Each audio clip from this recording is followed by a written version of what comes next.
নারীর প্রতি অত্যাচারের যে কোনো অ্যাবিউজ থেকে শুরু করে ধর্ষণ পর্যন্ত কঠোর শাস্তি হওয়া দরকার।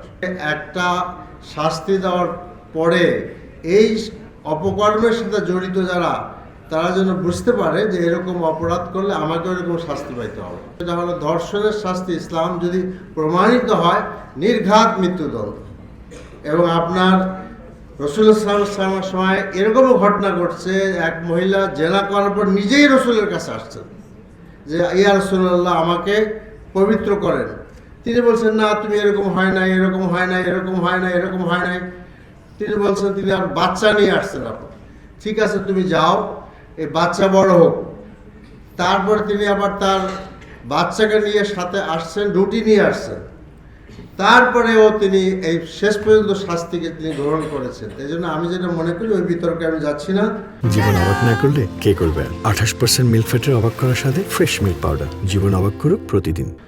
আর নারীর প্রতি অত্যাচারের যে কোনো অ্যাবিউজ থেকে শুরু করে ধর্ষণ পর্যন্ত কঠোর শাস্তি হওয়া দরকার। এইটাকে ভিন্নভাবে চিন্তা করা চলবে না। আরেকটা কথা বলা যায় যে আমাদের কোনো অপরাধের শাস্তি যখন আমরা দেই, এটা লক্ষ্যটা কি, এই জিনিসটা খুবই ইম্পর্টেন্ট। কারণ ইসলাম মনে করে যে লক্ষ্যটা হবে অপরাধকে প্রতিরোধ করা। কারণ আপনি যদি শাস্তি দেওয়ার পরে অপরাধ বন্ধ না হয়, তাহলে আমাদের অপরাধ দেওয়ার উদ্দেশ্যটা আসলেই আমরা অর্জন করতে পারবো না। সেই জন্য ইসলাম কিন্তু শাস্তিটা আপনার ওপেন দেওয়ার পক্ষপাতী, যাতে করে একটা শাস্তি দেওয়ার পরে এই অপকর্মের সাথে জড়িত যারা তারা যেন বুঝতে পারে যে এরকম অপরাধ করলে আমাকে এরকম শাস্তি পাইতে হবে। এইটা করা দরকার।